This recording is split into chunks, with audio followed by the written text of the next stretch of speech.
Hey guys, remember Big Little Lies, episode 6, Burning Love, and I was definitely looking forward to this episode. I've really been enjoying the show, as you guys know, and guys, we only got 2 episodes left, and I can't believe it. This shit really has gone by so fast, but yeah, this is now the penultimate episode, and I was definitely looking forward to it. I really did enjoy last week's a lot. I thought there was a lot of really good stuff that went down in that one, and this was another great episode. I really did love this episode overall. Not a perfect episode. A couple things that went on that I wasn't really exactly happy about, but as a whole, I thought this was a very well done episode. I thought it did a very good job of, giving us some really great storylines to work with here, and they did a very good. You can tell things are wrapping up. Definitely, I like the way they showed that in this episode. But let's just get into this episode because there was a lot of stuff, like I said, that went on. A lot of long-awaited events we'll be wanting to see finally took place here, and I thought they were very well done. But we start off with Jane. She's in traffic late at night. She ends up getting a speeding ticket, and she remembers leaving Saxon's facility and the drama that went into it. And we see, at least from her perspective, that it happened, that she did in fact go to that facility, and she did walk out. So at least to me, it seemed like it actually happened. I was kind of confused last week if it actually happened with her. But we see this is juxtaposed with Ed and Madeline having fun with Ziggy and Chloe, and I thought that was cool the way they intertwine those two things. Like, you can see Jane having this really bad time in her life, and Ed and Madeline are having fun. I thought it was a good way to start the episode, just to show what everyone's doing, showing Ziggy and Chloe getting closer, things like that.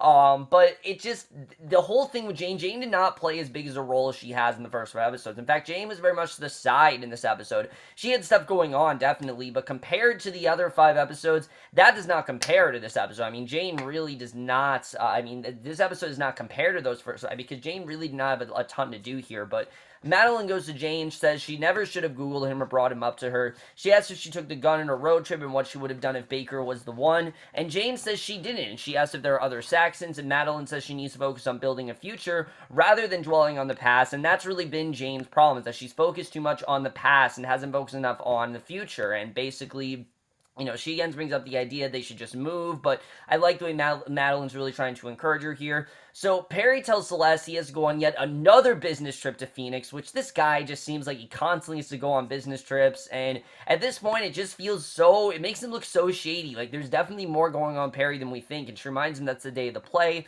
He says he'll see if he can attend when he comes back. He says he doesn't want her to go to the premiere either, and wants her to go to Phoenix with him, basically to work things out, and despite his persuading, she says she can't do that, not because she doesn't, she can't, but because she doesn't want to. As we know, she's trying to get away from Perry at this point. That's definitely apparent in this episode. She makes a lot of decisions towards, leaving Perry, and I definitely think she's going to leave Perry next week. It seems apparent that's what's going to happen. It seems like that's inevitable. Like, it seems like ever since the show has started, that's kind of been inevitable, but especially now, it very much seems like she's going to leave Perry. But again, we'll have to see.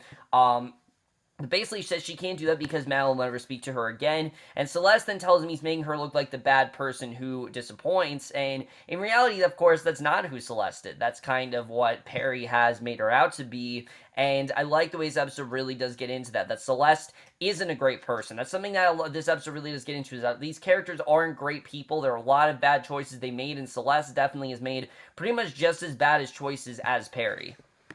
So Nathan then tells Bonnie that he doesn't want to do the dinner with Madeline and Ed because divorced people aren't supposed to be friends or be civil, and that it's okay if it turns ugly because that's how life can be. Not everything's just going to be all hunky-dory. I mean, that's exactly what Ed and Bonnie want it to be, but that's just not how it ends up working out. I mean, there's a lot of bad blood between Madeline and Nathan, and we've seen it's been very, very understandable as to why that is, and definitely there are a lot of reasons why it should be that way. Understandably, really. I mean, there's just a lot of differences those two had, and there's nothing that's really going to happen to get those two to not have that animosity for each other. But Nathan has Abby about a secret project. She said it's simply just a passion project for college, and she thanks him for agreeing to the dinner on Thursday since she knows they don't usually get along, but she was looking forward to them all getting along. She was really hoping it would work out, so Madeline tells Celeste what happened with Jane, and she admits she needs to stay out of other people's lives, and she has no idea how Jane will be able to relate to her life, since to her, Celeste has a perfect life, and that's something else we get into, that to everyone else, Celeste and Perry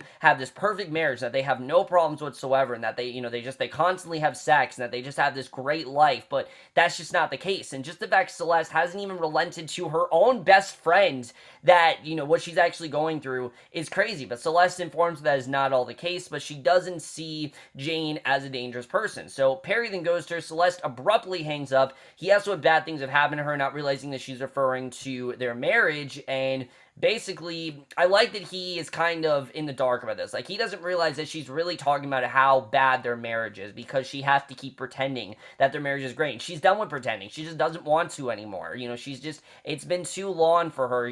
Her therapist is actually getting her to step up, and I like seeing that. But Jane and Ziggy then get to school the next morning. Mrs. Barnes tells her the Kleins are trying to issue a petition to have Ziggy suspended, and she assures her they will get it to stop. Now, Jane is necessarily enraged about this since they don't even know that he's the bully, and Mrs. Barnes tells her she's even more concerned about the children who've been forced not to engage in any sort of activity with Ziggy. So Jane sees the Kleins and confronts them and basically makes the most irrational decision she's made so far in the show because she asks if they're the ones behind the petition. They get into literally a physical fight. Like, they're straight up fighting, and that ends with Renata's eye being hurt, which I was surprised the damage that Jane really did. But, this really affected Jane, and we know that Jane definitely, she doesn't hold back. Like, when she gets angry, she definitely doesn't hold back, and that's something I really like about Jane, is that they portrayed her as basically, the plain Jane, for lack of a better word. That's what it's been. They portrayed her as the plain Jane, the person who's just very normal and doesn't get angry. And to see what Monterey has done to her and how fucked up it's really made her, and the irrational decisions that she's made, I think they've done very, very well. Because, like I said, they set her up as being the perfect one, the one who does nothing wrong, the one who is just normal and handles things in an elegant manner. And to see her no longer do that, I think really plays into how great her arc has been, and I really did love the way this was done. So Madeline then assures Jane she'll be fine. Jane again feels they need to get out of this town ASAP, but Madeline says that Chloe has told her Ziggy is very well liked and she's not just going to let her leave because of that. Those two have a very good friendship, and a lot of parents are probably happy that she had enough sense in her to take down Renata, because we know a lot of parents don't like Renata, and Jane tells her that she did in fact have a gun in her purse when she went to Baker, though she doesn't feel she would have shot him, and she feels she's going insane, still hoping whoever Baker might be, he at least is a nice guy with good intentions. And I think that really just plays into how human Jane is. Like, she doesn't want to believe that this guy is actually bad, that this was just simply a bad misunderstanding, and that she makes up these excuses because she's so desperate to think that Ziggy's father might actually be a good person. She just can't fathom the idea of having a father that she regrets, and that Ziggy being born, out of a loveless, type, encounter. She doesn't want Ziggy to feel that way. She wants it to be a good story. I think because, honestly, she's kind of ashamed of what happened, and that she really wishes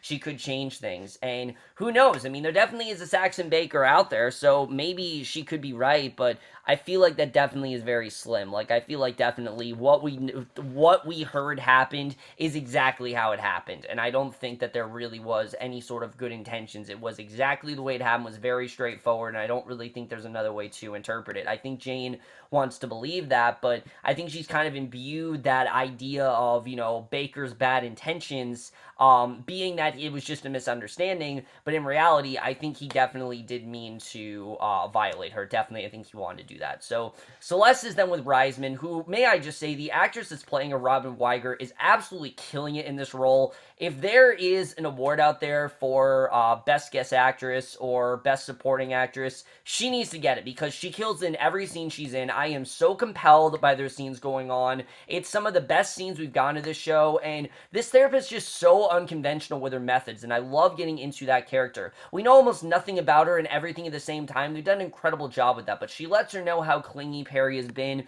which usually means he's feeling insecure that she has the power, which they constantly alternate between, but when he hits her, she gets the upper hand, and she says he's also been very loving for the past few days, but at some point when her bruises fade and the guilt dwindles down, he gets the power back, and that's what she's terrified about, that he's gonna get it back. And Reisman asks what it's going to take for her to leave him, and Celeste, as usual, tries to shut it down. She just doesn't want to act like it's a big deal, which it is, and Reisman tells her to get everything packed, literally tells her to prepare ahead should she need to move, and tells her start documenting the abuse and write everything down, photograph her injuries, keep doctor reports that could be important in a custody battle, and tell her that men like Perry don't go for custody, since he already has the ego to see this through. So Celeste admits the part of her self-worth is how people view her, and that's why she doesn't doesn't tell Madeline how bad her marriage really is, because she doesn't want to, dissuade the idea, that illusion that her and Perry have this perfect marriage and that she's perfect and that she can't do anything wrong and that everything she does, that she didn't choose someone who was terrible for her, that she chose a perfect guy and that they have a great marriage. And you really do feel bad for Celeste because of that, because she has a lot, definitely I think out of everyone, Celeste is the one who has a lot,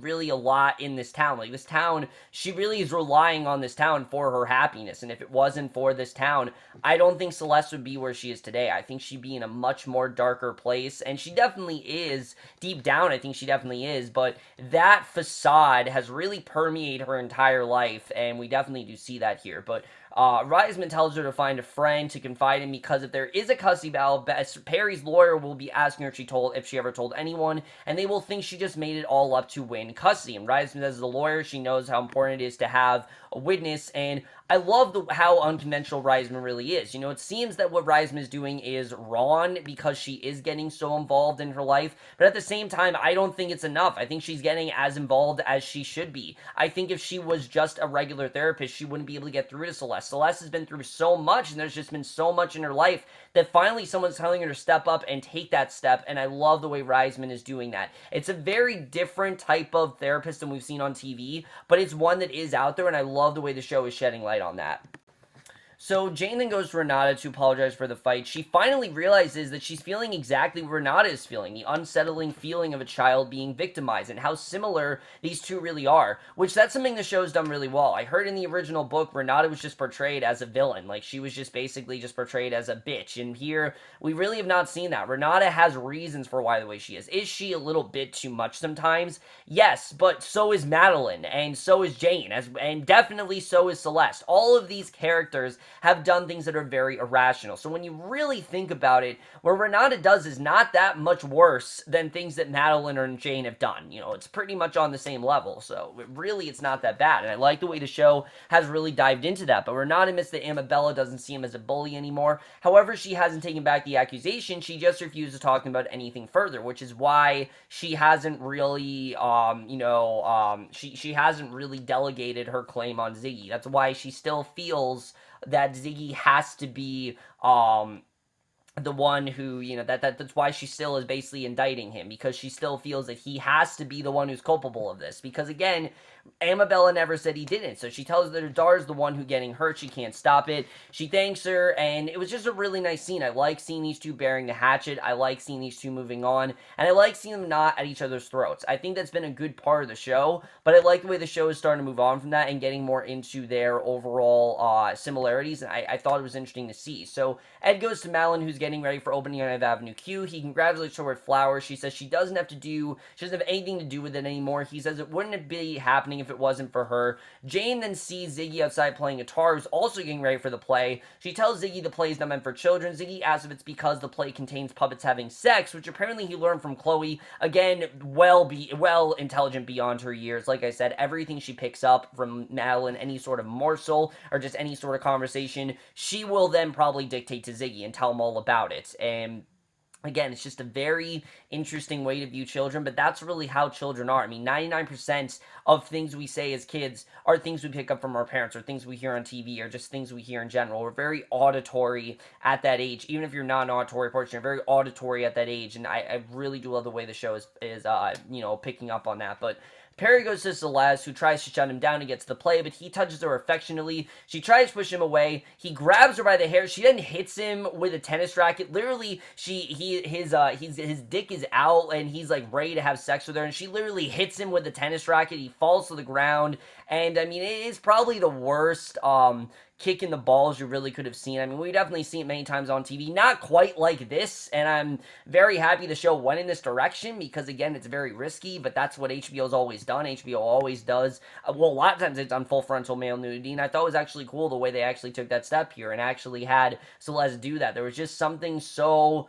rewarding about seeing her do that, realizing that most of the times that he's, had sex with her or engaged in sexual contact, it hasn't been positive. It hasn't been something where they both wanted. They did it out of hate. They did it out of, to move away. They did it from pain. It was never just happy sex. It was never just, a couple being affectionate. It was not them making love. This was straight up anger fucking, and it really was kind of rewarding to see Perry basically pay damage for that, even if it was even worse what Celeste did. I mean, Celeste is still abusing Perry, and I actually like the way we saw that here.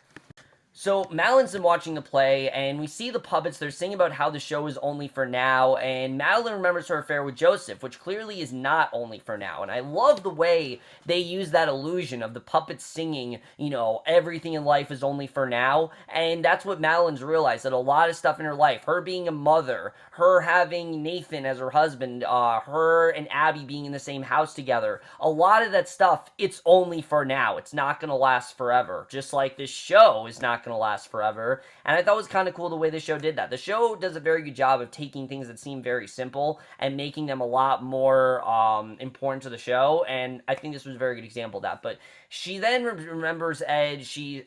As she's remembering Ed, congratulates her on a great show. Bonnie and Nathan go to her after the show, congratulate her on it, and tell her Abby also loved it. She rushed out to complete her secret project. She then sees Tori, and they give each other congrats. And Tori says she knows that she's the woman he had an affair with many years ago. And he also told her he was over her, and she can tell when he lies. And Madeline says she's happily married. Tori asks what she was doing in his car. And yeah, so Tori's on her, but she goes back to Ed, who notices how quiet she is over her opening night. She says she's just thinking a lot about the dinner with Bonnie and Nathan. Ed assures her it'll be fine. Celeste then calls her, tells her that Perry broke his urethra during sex, which we know that's not what actually happened, but Ed then jokes about how rough the sex would have been to cause the damage. But just like everything in the show, what starts out as a joke becomes a lot more profound when he starts talking about their own lack of wild intimacy. And not just sex, but just the fact they don't really confide in each other a lot. I mean, they don't tell the truth to each other. They don't really say how they actually feel. I mean, Ed does not know about Madeline's affair.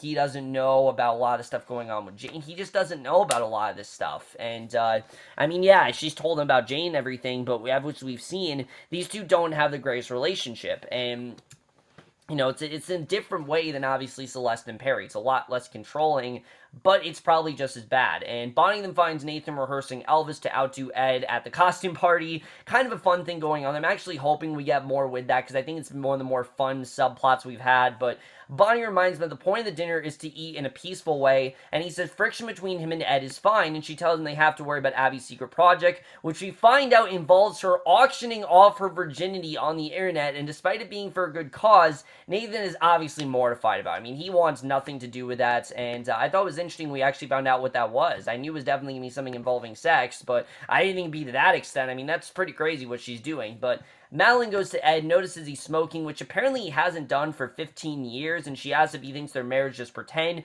He says that in every marriage there's pretending, even the best ones, kind of like Celeste and Perry are very much pretending. He says he doesn't pretend to love her. He knows she doesn't either, but he does like to pretend that he's all that, but assures her he's the lucky one who gets to wake up every day next to the girl of his dreams, and that makes him a winner. He just feels like the loser sometimes. And she says she knows she hasn't always been the best wife, apologizes for getting angry, and almost confesses to the affair. Like, she's about to tell him about the affair before Ed finally calms her down about it, and she decides to not bring it up because it just isn't really much of a problem anymore. I mean, the play's done. It's not really going to be much of an issue. But Nathan then exasperately confronts Abby about her project. She says she thought that she'd be proud of him since a lot of girls do it for a lot less worthy of a cause. They get into quite the screaming match. And it ends with Nathan literally running into her room, grabbing her laptop, and Sky ending up in tears to finally break up the fight. And I realize that we know absolutely nothing about Sky as a character. Like, Sky really got the short end of the stick in this show. Like, I know Sky was initially introduced to be like the other kids, but Sky really got the short end of the stick. I mean, I know she's in the intro, but what do we actually know about Sky besides the fact that she's Bonnie and Nathan's daughter? Absolutely nothing. There's nothing we know about this character. It really sucks because I think they could have done a lot more with her, but they've really done nothing with her, and compared to the other kids, it really is lacking when it comes to Sky's involvement in the show. So Celeste and Perry then come back from the hospital, and Celeste, honestly, you can tell, is feeling really triumphant about this because finally she got to take down her husband. I mean, finally she got to push him away and actually say no. And you can tell that not only is he upset about it, but he's a little bit intimidated. I mean, he really didn't know that she'd do such a thing, to the point where he says he's surprised that he didn't kill her because he probably would have. But because of seeing how strong she was and because of how vulnerable she was in the situation, he didn't kill her for some reason. He decided to spare her, and that definitely makes me think that there's a lot more going on with him. I think he has a lot more sinister intent than we think, and I think a lot of these business trips he's been going on is a lot more fucked up than we think. I mean, I'm not saying he sacks some banks, but there's a lot of evidence that points towards that. I don't know if that's going to be the case, but again, we'll really have to see what ends up going down there. I don't know if that's actually going to happen, but I think he definitely is involved in the sort of business that Saxon Banks would be in. I mean, a lot of what he does kind of adds up, but Jane then tries to talk to Ziggy about how sex works, and he once again asks where his dad is, and she says she honestly doesn't know because she really doesn't, and it's one of the more sincere things she said. Like, it's one of the more sincere responses they've had, and Celeste then looking up new apartments. Bonnie asks Nathan if he's going to talk to Abby, and he informs that he feels the idea being what she's doing is extremely noble and is proud of because of it, but he does feel that there are other ways to settle her goals, but she feels that this is really the only way. There isn't a better way to do it than what she's doing, and Nathan then blames Bonnie for what happened, for her constant need to do good, and Renata then goes to Jane instead, but to actually set up a play date between Amabella and Ziggy, which that was very surprising, but basically, she says since they can't keep an eye on them like a teacher or assistant can, and Jane asks if she's still convinced Ziggy's a culprit. Renata says with everything she said, she still isn't sure, which is why if she scheduled playdates with each and every child in the class, she can narrow it down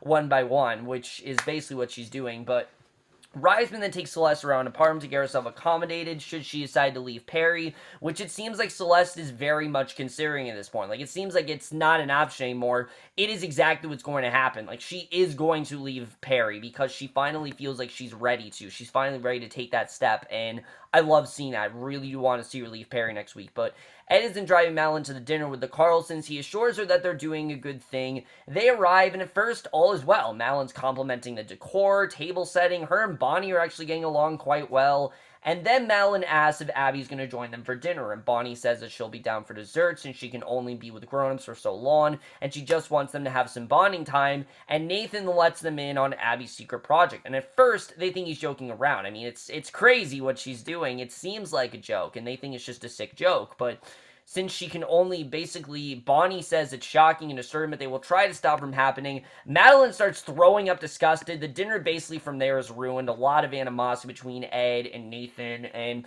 we then get this incredible scene, which I absolutely loved.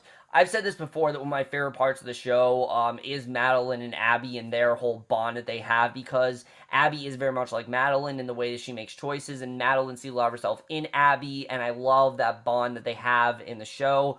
But this particular scene was incredible. It was probably my favorite scene of the episode, where she goes to Abby and she tells her, despite the fact she salutes her cause, what she's doing is wrong. And Abby then brings up her play, and she said that it spoke to her because it was about finding purpose in life, making it his mark, and she's the one who always said a person's life needs to matter. And Madeline says she's right, but her body is not for sale no matter what cause or cost. And one day she will look back at this and laugh at herself for it. And she admits she's not perfect at all, and she fucks up too and makes many mistakes worse than this. She tells her about her affair, and she tells her, finally, Madeline admits, she's not perfect and that she makes a lot of mistakes too. And she actually tells her about her affair with Joseph, and that risks the two things she cares most about in life, that being her marriage and children. Just because she was so selfish and fucking up, it doesn't make her and Nathan get back together or fix her life, and at least what she does is for a good cause. She was just being selfish. What Madeline does is bad. Abby's doing something for a good reason. Madeline's really not. And when Abby asks if she still loves Ed, Madeline unfortunately can't give her a straight answer. She walks away, and that is how this episode ends. Really great stuff overall, but let's just get into this episode and where we're going to go in the final episode of the show. So overall, guys, another really great episode. A lot of interesting stuff going on here. A lot of interesting setups for the finale. Let's first talk about what we're really leading to. Because, of course, as we know, this show started off with a murder happening. We know a murder is going to happen at the costume party. We know the costume party is probably going to take place next week. The question is, who's going to get murdered? My bet's on Perry. I think definitely my money is on Perry. There's no other question about it. It's going to be Perry, and there are many reasons why. Perry's going to be murdered because, one, Celeste is going to leave him, and I think he's going to try to do something crazy. And if Celeste, is willing to hit him with a tennis racket while he's, like, really erect and, things like that, I think she's willing to kill him. I honestly could see Celeste possibly killing Perry, but I don't know. We'll have to see the way that goes down. I don't really know who's going to be killed. If it's not going to be Perry, then I have a feeling that Saxon Banker is going to somehow be at Jane's party, or she's going to run into him or something like that. So I think he could be killed too. I don't think it's going to be Nathan. I don't think it's going to be Ed. There are not enough reasons why Nathan should die. There's definitely no reasons why Ed should die. Out of all the men on the show, he's like the most normal. Like, he's the one that's not crazy. He's like just a guy who's very insecure, and I do not want Ed to die. It would not make sense if they killed him off, so I hope that's not the case. We'll have to see really where that ends up going, but right now, I hope that, I'm really hoping that Perry is the one who dies, because I think it would just make sense if they did that, but again, we'll have to see where that ends up going. As far as Madeline, I really am interested in seeing where Madeline's story is going to go from here, because the play's obviously over. What's going on with that? The whole thing with the play and her and Joseph and whatnot. But Joseph, I don't think is going to be done. We see in the promo that Joseph wants to continue and that Joseph wants to keep seeing her. So eventually she's going to have to come clean to Ed. And now that Abby knows, all about the affair, Ed's got to find out soon, right? I mean, Abby tells Ed everything, and they have a really great relationship, as we know. He always kind of confides in her, and they know most of what's going on. So I could definitely see Abby telling Ed. I hope that he doesn't run out of the way. I hope Madeline tells him herself because she realizes she has to. But again, we'll really have to see. But that scene when she's relenting to Abby, when they play the, when they have the Emmy scenes, during the Emmys, when they show the Emmy reels, that needs to be Reese Witherspoon's Emmy reel. Because, I mean, all these women are going to be nominated for Emmys, right? I mean, I'd be very surprised if they're not. That's one of the reasons the show is probably made, so these actresses could get Emmys. But when they're showing Reese Witherspoon's Emmy reel, they need to play that scene of her relenting to Abby, because that scene was absolutely stunning. I love the way that was done. I think it was such a great scene for Madeline. It's her realizing how bad of a person she really is and how dumb, how bad of choices she's really made, because she really hasn't made that great of choices, and I really am interested in seeing where we're going to end up going with that. Celeste is definitely leaving Perry. There's no doubt about it. She is leaving him next week for sure, and I hope that she just leaves him out of the dust. Preferably, I'd like it if she kills him, but doesn't have to. We'll see where that goes. I was surprised to see Jane and Renata, make waves so quickly. I like that they were able to get over what happened and that they just said, what, it happened. We have this hate for each other. We don't really need to be. Let's try to move past it. I really like seeing that. Handling things in a mature manner, and I thought that was definitely very well done. Obviously, hurting her is not really mature, but I thought what they did overall, the way they, the way they kind of ended things and the way they left it with each other, I like that they did, in fact, try to make things up. They made amends there. I thought that was definitely very well done.